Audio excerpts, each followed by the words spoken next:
Welcome to the 176th episode of the Jami Dulaney Plant-Based Wellness Podcast. My name is Jami Dulaney, and I'm your host. I almost forgot who I was. I am a plant-based cardiologist in Southwest Florida, as well as an endurance athlete, and I'm training for the Ironman Chattanooga at the end of September, and it's hot here in Florida. Just a training update. I'm up to 16 to 17 miles on the long run on the weekends, and we did a 97-mile boiling bike ride last Sunday, and then I do riding and running and swimming during the week. I swim twice a week.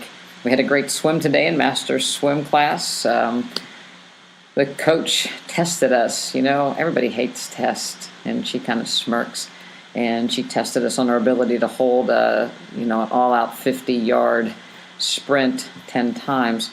So gave us plenty of rest in between. So it's a nice confidence builder to know that even though you're gassed, you're still going to live when you get to the other end of the pool. So it was a good workout. I'm feeling strong. My son-in-law and strength coach is doing well by me. I'm feeling stronger on the weights, increasing my hex bar lift and increasing my other weights pretty good, and feel good about that. I'm not sore afterwards too much. I've been rolling out as per my posture coach, and breaking up all those things that bend me in the wrong direction. And we worked on feet today. I've got not so great feet. I'm one of those flat-footed person, so they're trying to build some arches and get my feet straightened out a little bit.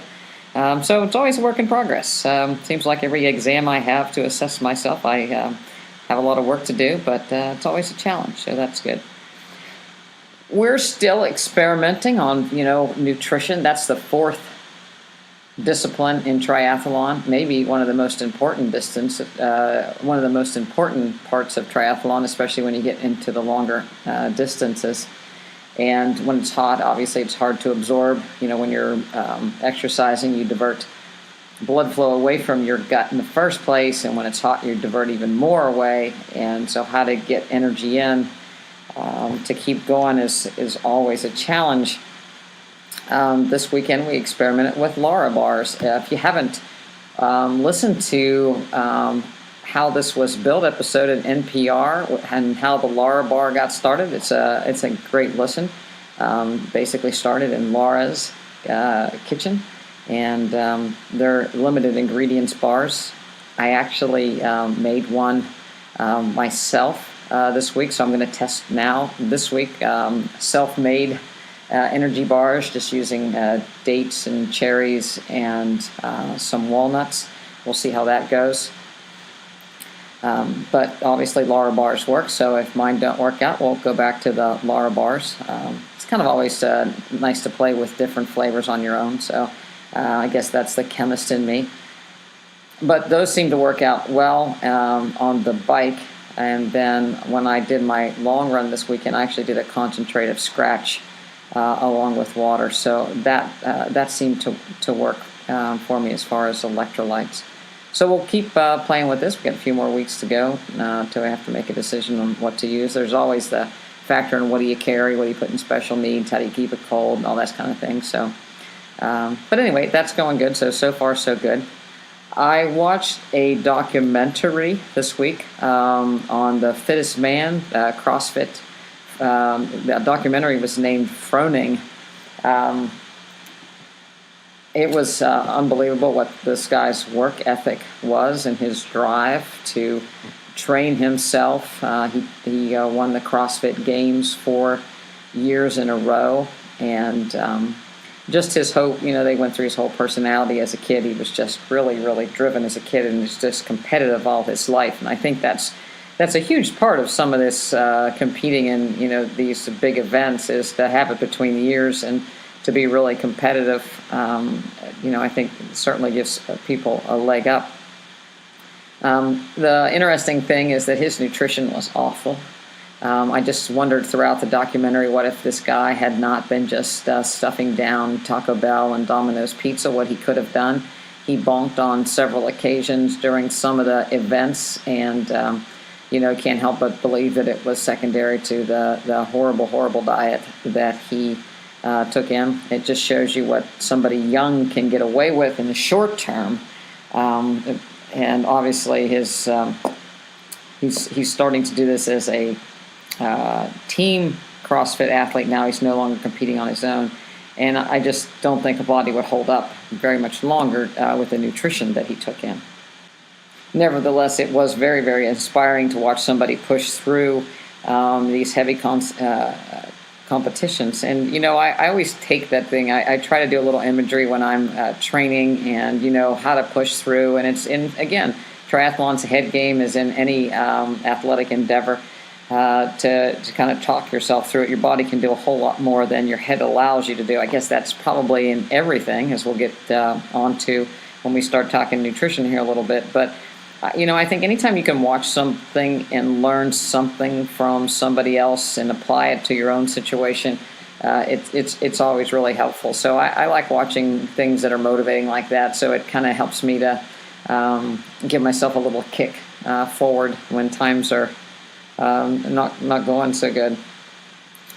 There was a study I'd like to talk about that was actually published in the Journal of American Cardiology this month, and it looked at the cardiorespiratory fitness in 50-year-old men since 1972, and what that cardiorespiratory fitness predicted back then till now. And basically they had 500 individuals in the study. There were 500 men. Average age was about 50 years of age. And they did a single measurement of their VO2 max. And if you're not an athlete or somebody that knows anything about VO2 max, it's the ability of your body to uptake oxygen. So the ability of your body to take oxygen and make energy, your mitochondria. Some of it is genetic. Certainly it can be trained. It goes down as you get older. People like Michael Phelps and Lance Armstrong had incredible VO2 maxes. There are athletes that do well that don't have a spectacular VO2 max. It's what they do with what they've got. It's kind of like the engine that you have and how you use it in different ways. But this study looked at 50-year-olds, one-time VO2 max, and they adjusted them for their physical activity. Otherwise, they're smoking, if they drank alcohol, their body mass index. Interestingly, 93, and this was from Copenhagen. So this isn't a place where people walk to work and people bicycle a lot. And 93% of these men had a BMI of 25 or less. So the normal BMI, 24.8. So these guys were all normal weight. No one was overweight. So it basically looked at their VO2 given a normal sized person. And they divided them into 4 groups: people that were unfit, which was about 20%, which was about 5% of the 5,000. And their VO2 max was 20 milliliters per kilogram per minute. A low normal group comprised about 45% of the population, and their VO2 max was 28 milliliters per kilogram per minute. And the high level functioning people, 45% of the population, and their VO2 max was 37 milliliters per kilogram per minute. And the above normal people comprised 5% of the population, and their VO2 max was 50 milliliters per kilogram per minute. And they followed them for 46 years. And in that follow-up, and again, it started in 1972, and in that follow-up, 92% of them died. 42% of them died from cardiovascular disease.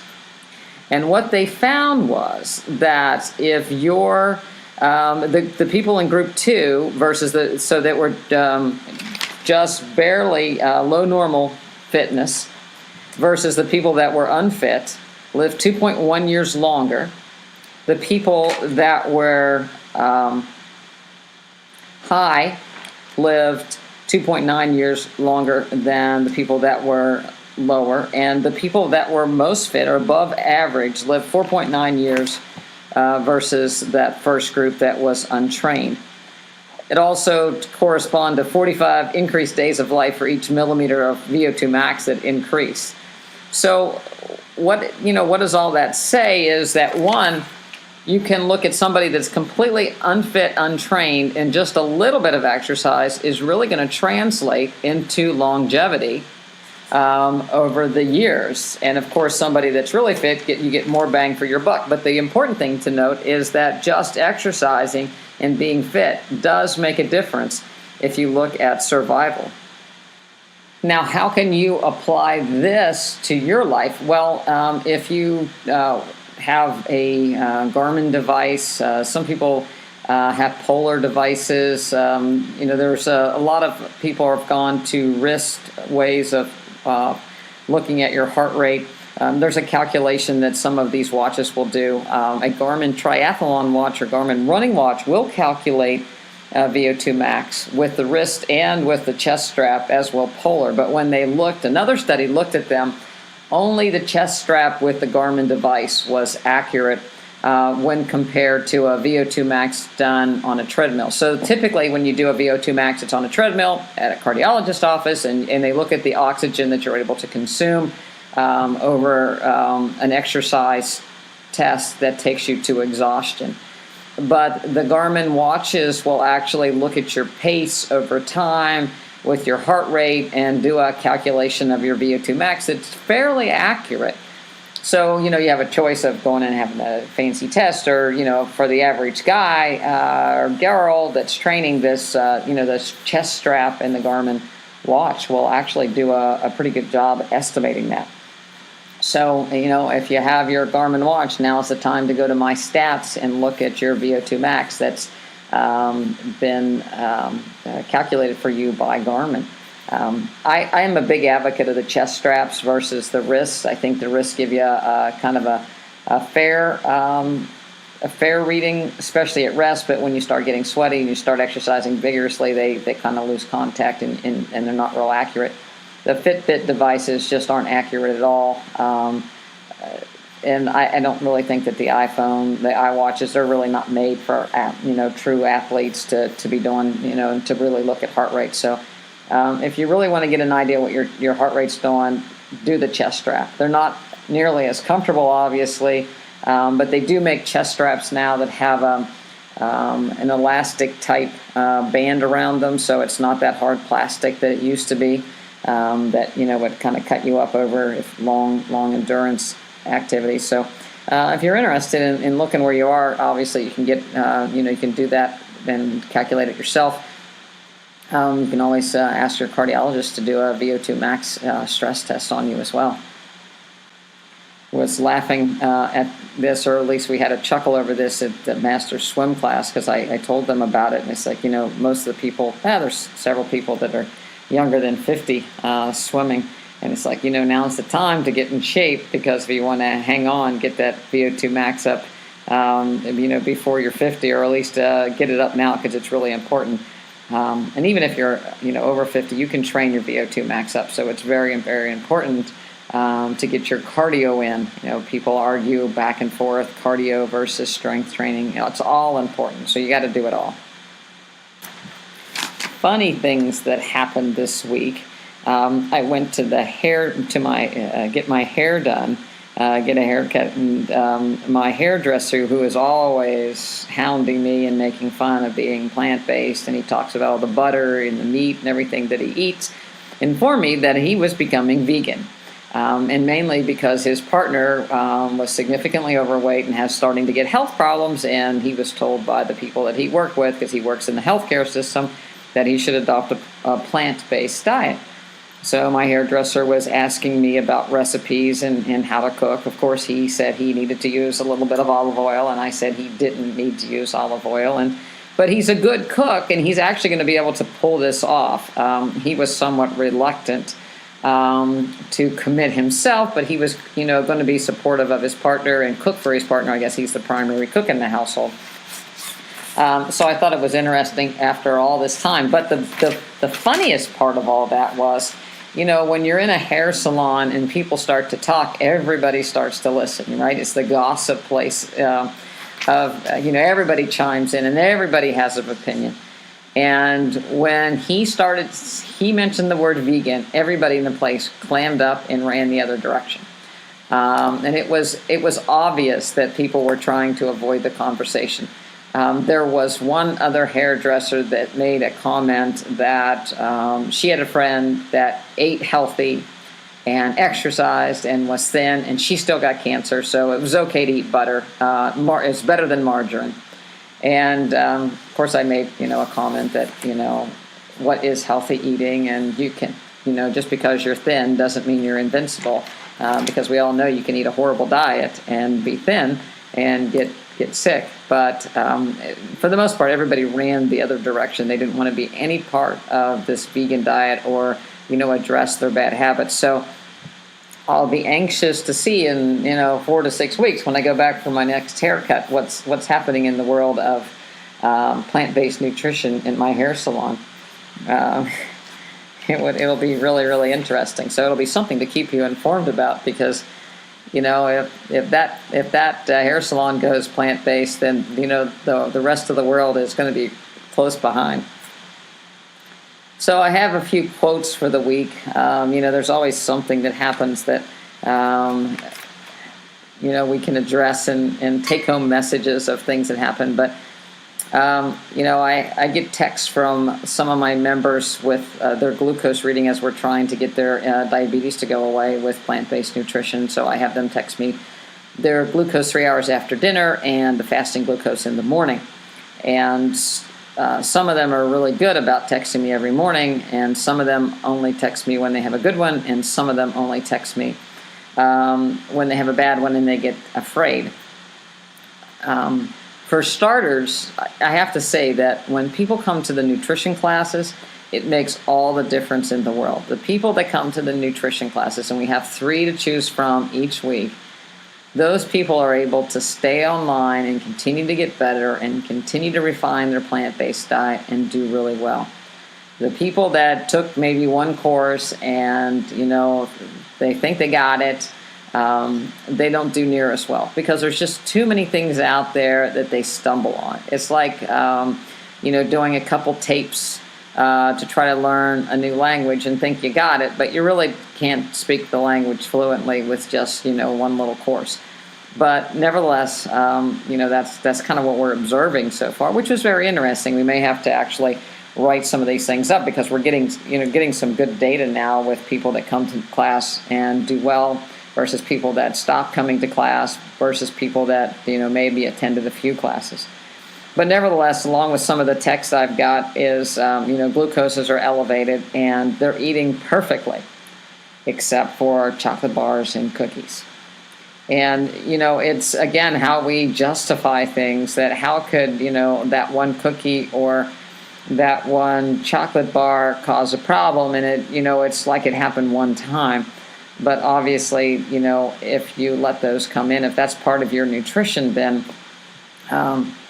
it certainly happens more so than once. It's just a matter of becoming more and more aware. And the more people will text me their glucoses, the more they do become aware. That the evening glucose lets me know how they did for the day, but it starts to let them know how they did for the day. And, so I think that if people can use that as a feedback, it's very, very helpful. The other thing that I heard this week, which was very, very interesting, was a person came to me for the first time, and they're starting in our program. And, we talk about the why. Why do you want to change? Why are you, why are you making this commitment? What are your goals? And he said that he did not want to face that wall of pill bottles at 8, that he has right now at 50 years of age. And he can't believe that, what's going to happen in the future if he's already facing a wall of bottles at age 50. So he wants to get off those medications. And that's pretty powerful, because, at 50 to start to be collecting a lot of medications can be very, very scary. On the other hand, a lot of people think that that's a natural progression. As you get older, you get high blood pressure and you take a medicine, you get diabetes, you take a medicine, everything's okay as long as you take the medicine. But what we have to remember, and what physicians should be informing their patients, that if you are on medicines for diabetes, cholesterol, or high blood pressure, they're not reversing your disease. They're merely putting a Band-Aid on the end symptoms and end results of the disease. It's fixing the glucose, but it's not fixing the high insulin levels that are ultimately going to cause the side effects of vascular disease and blindness and kidney failure, potentially. The blood pressure, the vascular disease is not going to be reversed by blood pressure medications, and obviously the cholesterol medications aren't going to continue to keep plaque from building up in your arteries. So these are just temporary Band-Aids. So you can't become too comfortable when you have these pills saying that, well, I'm all right. It helps you tread water a little bit, but ultimately, people will continue to have their disease progress. The other thing interesting, and it's not unlike other people, is that this gentleman has gotten more out of shape and overweight as he's become more successful in his business. He was heavy growing up. He went into the Marines and came out fit and gradually gained that weight back. But it wasn't until he became more successful in his business and less physically active, even though he had more mental strain, more mental stress, that he started to gain weight. And that happens a lot of people as they become, again, more successful, that 40s and 50s. They let their guard down. They have more money to go out and eat. And nutrition becomes a back. It's just, what do I do for pleasure? It's grab a quick bite.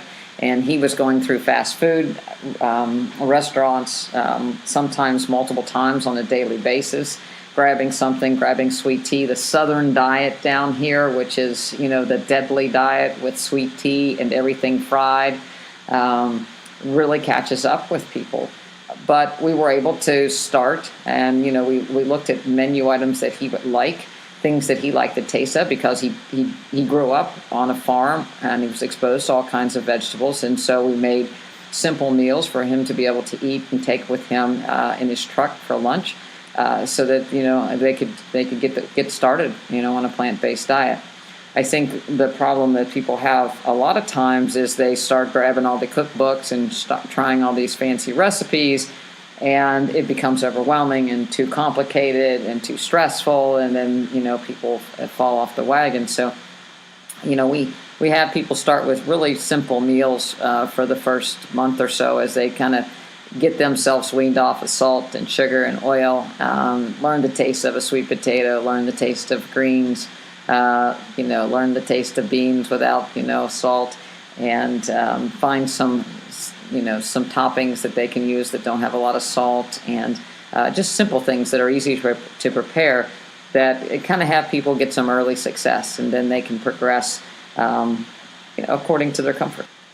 Yesterday was the class 6 of our level 1 nutrition class. So we do 6 sessions for the level 1 people, and then they move on. And so I usually do those 6 sessions. Those are the introductory classes. So we go over diabetes and hypertension and nitric oxide production and chemicals in the food. And, we have a lecture each week and different food each week. And one of the ladies that, it was funny, when she started, she's not a member of the practice, she came in, and we charge $175 for 6 classes if you're not a member. If you're a member, it's part of your membership, this part of your membership fee, so people can go to as many classes as they want. But if you're not a member of the practice, you can take my nutrition class for $175. So she came in, and it's like, okay, my secretary said I'm supposed to collect $175 from you. And she said, well, what if I don't like it? And I was like, oh, you will. You actually, you really need to take it and stay. And, by looking, I'd heard her already talking about diabetes and hypertension, and she walked with a cane, and she was, in not very good shape.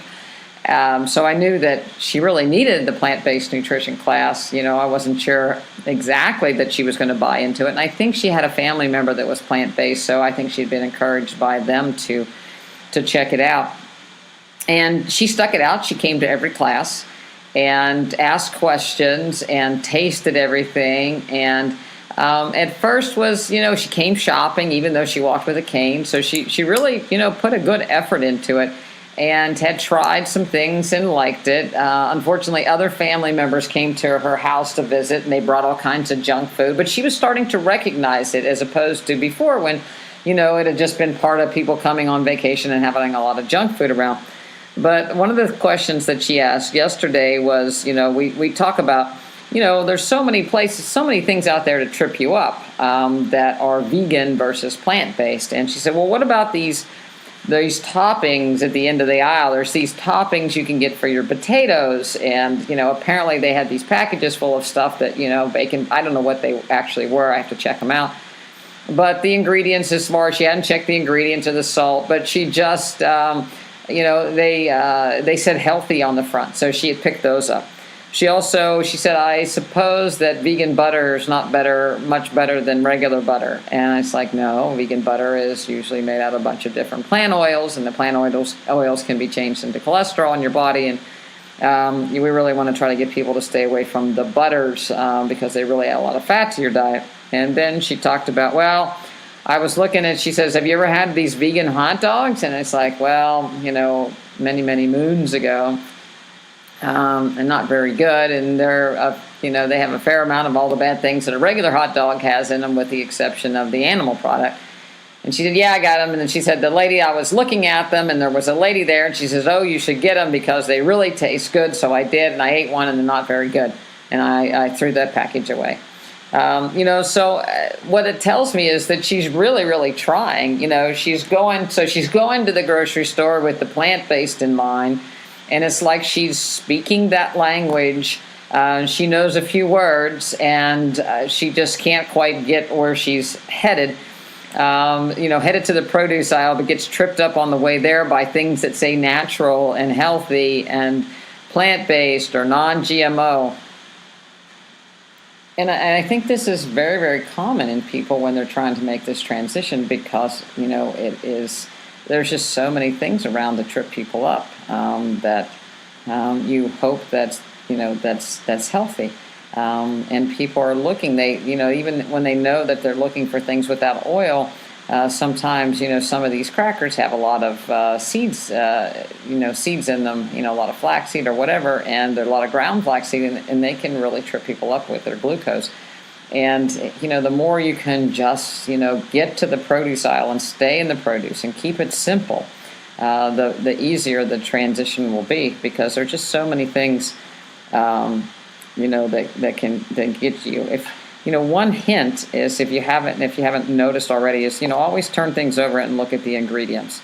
The front side is going to be there. The marketing is on the front. The ingredients, have to be listed in the back. And because of allergies, they list in bold the last sentence on the ingredients, whether there is wheat or soy or milk. Or eggs. So you can find those ingredients out in the you can go all the way to the last sentence on the ingredients and kind of find those. The oil is a different subject. It's it's more scattered throughout the ingredients list. The different oils are scattered in different places. And again, whether there's flaxseed, it's hard to tell how much of what's in there. But you're really safest to look at the ingredients list. The other thing that this person continued to get tripped up on is people focused on grams of sugar in things. And we made a blueberry mango cobbler last night for dessert in nutrition class. And didn't have any added sugar, just the mango and the blueberries and oats. Those were the ingredients. And yet there were 14 grams of sugar, but it was in the form of fruit. And she was saying, well, this has a lot of sugar in it. But it's like, no, it's got it's got sugar that comes from the fruit, and it's got fiber from the oats and the fiber from the fruit. It's a whole different thing than having an Oreo with 14 grams of sugar. So, label reading continues to be, again, a language that needs to be learned in order to really get a handle on this. Another thing along a similar path is a patient that was away for the summer. Down here in Florida, People go north for the summer. It was funny when I first moved to Florida from West Virginia. I didn't go on vacation for a couple of years because we always came to Florida or Myrtle Beach for vacation. So it's like, well, I'm already at the beach. Where will I go?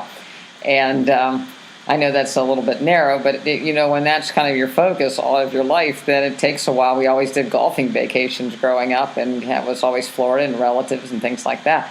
So, but a lot of people that live in Florida all the time, they go north in the summer to try to find some place that's not quite so hot and humid, and go visit family up north.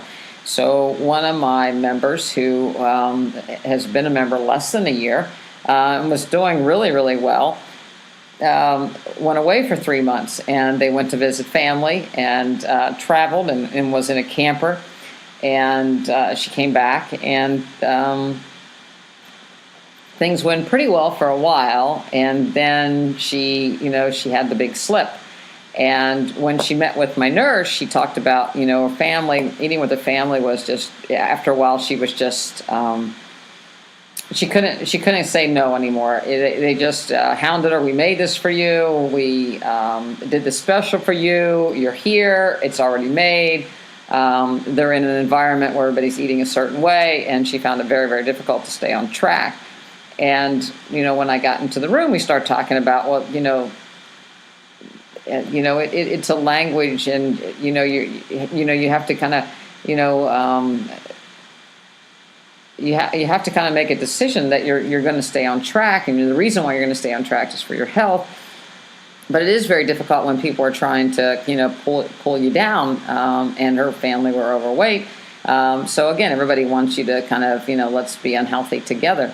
But when we talked a little bit further, really the family was just the maybe the straw that broke the camel's back, so to speak. But when they tried to go out to dinner, they went out to dinner once, and then we'll just do this one time, and we'll get into the bread this time, and so it was really when they started to go out to dinner, and she started to get in some of those foods that tripped her up before, particularly some breads and oils, that got her going down the wrong path. And then when she got with her family and they tried to tempt her, she just couldn't hang on. And it wasn't horrible. She stayed vegan for the most part, and she's back on track. But we talked a little bit about the message you send to people, especially family, when sometimes you say yes and sometimes you say no. If one time you're invited over and you say, no, I can't eat this, I can't eat that, I can't eat this, and then the next time you do eat that, or I'll have a little bit of this, or you pick and choose what's the rules, so to speck, it sends a mixed message, and it sends a message that you're not entirely committed, so why should they? And I likened it to something we'll go into a little bit later. But if they think that there's a negotiation point, then people actually take that. And she we talked about, well, she had been raised very, very strict, and there were so many rules in her life that at this stage in her life, she really didn't want to have to follow a lot of rules, so to speak. That it was just overwhelming to have rules all the time. And it's like, well, yeah, I understand that, and we don't want to look at it as being obviously punished for breaking the plant-based rules, and sort of being admonished for it. But it's more of understanding the rules. And I likened it, again, back to a language, where if you're learning to speak a language, there are certain rules with adverbs and, verbs and, how do we put things together. And it's a little different in each language. And at first, or even, we talked about playing the piano, looking at the treble clef and, looking at the notes and, following the rules, or learning a new sport, and your hand goes this way and you swing this way, and there's so many things to think about. And that's exactly how plant-based nutrition is. There's so many things to think about. It's not necessarily rules, but there's so many nuances to it. What do I have to look for? Where's the oil? Where's the this? How do I put this together? That it is a little bit overwhelming at first until you learn the rules, and then you don't really have to think about them anymore. You just, you eat the things you know, and you eat the things you like, and you know that those are safe because that's the way you live. And it's very easy to stay true to what you eat because those are your new rules that you live by. But it's not, it's not something that's enforced, but something that you're choosing to do, and you understand it and you enjoy it, and that's your process. So once you can play the piano, you don't have to translate notes or, look at both hands or wonder where your hands go. The same way with, I struggle with swimming is, your stroke, you're trying to change things. I used to do it with golf. But once you're really, you're honed in, you have those 10,000 hours, as Malcolm Gladwell would talk about, then you're very comfortable in how to do that. And that's, again, I think why the nutrition class or some sort of support is very, very good for people, because they really learn, you're learning the rules, and you're learning the tricks of the trade from somebody. And that's, what we like to do in our classes and with our programs, is to be there to support and to troubleshoot and to guide people on, learning the rules as they go. And I really do think that it takes a good year of doing this, at least, to really become familiar with it and not be so tripped up, because there's all this giant crossover with you have dietitians, you have nutritionists, you have healthcare coaches, you have chefs, you have physicians, and all these people have a little bit of a different perspective on things. And sometimes the message just varies enough to be confusing. I walked by the TV at my mother's the other evening, and she said, "See, there's somebody on TV, and they're saying the right thing about coconut oil, finally." And it was a chef on a TV morning show of whatever, and there's so many. There's yes, it is, no, it's not, and there's so many twists on things. And people get confused where to take their information, because a lot of people on the TV or on the internet are supposed experts, yet they're giving these opinions that may or may not be backed by fact. So it's very, very confusing, and sometimes the message is so subtle. Sometimes people change their mind. Even in the nutrition conference that I was at, they had the cooking demonstrations, and all of a sudden people start using oil and salt. And it's like, what's going on here? Because I thought, geez, there's 1,000 people in this room, 50% of them are probably plant-based, and now 50% of them are going to be confused about whether to use oil or not and how much salt to use. So, the message can really get confusing at times. And I've saved my biggest rant for the end. I got 2 emails from the hospital this week. One was advertising their bariatric surgery program accreditation, and come join and learn more about it, because they're celebrating. They got accredited, and they're going to celebrate with ice cream and parfaits. And it's like, oh, that's just great. We're going to have people come and give them sugar and fat and put more weight on them, because, hey, we can just do a gastric bypass or a sleeve, and you'll be okay, and you can eat what you want. What a horrible message to send to people. And the second email that I got was invitation to celebrate Doctor Appreciation, and it had a giant pig on it. It was for a barbecue and pig roast. And obviously I'm not going to that. I'm not going to either one of them. It's very disappointing. But what I tied the pig roast back to, my patient and her family is the hospital knows that the doctors are going to go to that. They want to go and over and indulge and eat the barbecue and eat the pig roast, and sometimes it's a lobster bake.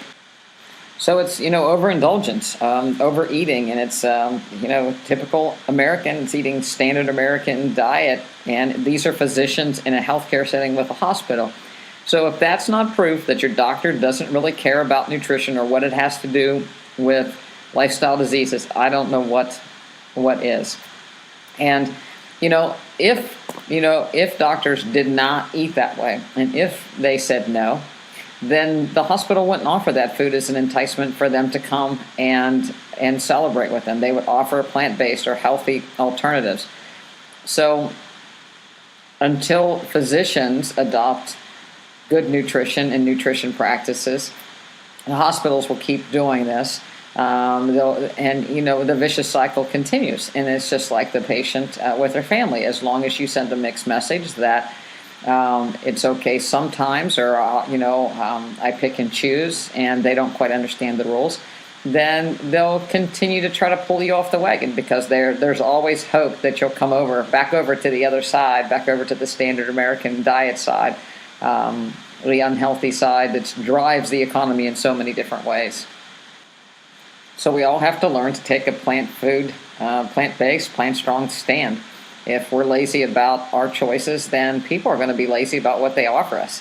And, you have to have standards and, learn to speak the language the best that you possibly can to ensure the best health that you can. We'd love to help. We have online programs. We have the nutrition class. You don't have to be a member to take that nutrition class if you're in town. If you'd like a free consultation to see whether or not this practice might be something that you like to do, either online. There's two or three different levels, level 1, level 2, level 3. Go to drdulaney.com to check it out. It's DOCTORDULANEY. Follow me on Instagram at Dulaney. And check out the Facebook page. It links back to the website as well.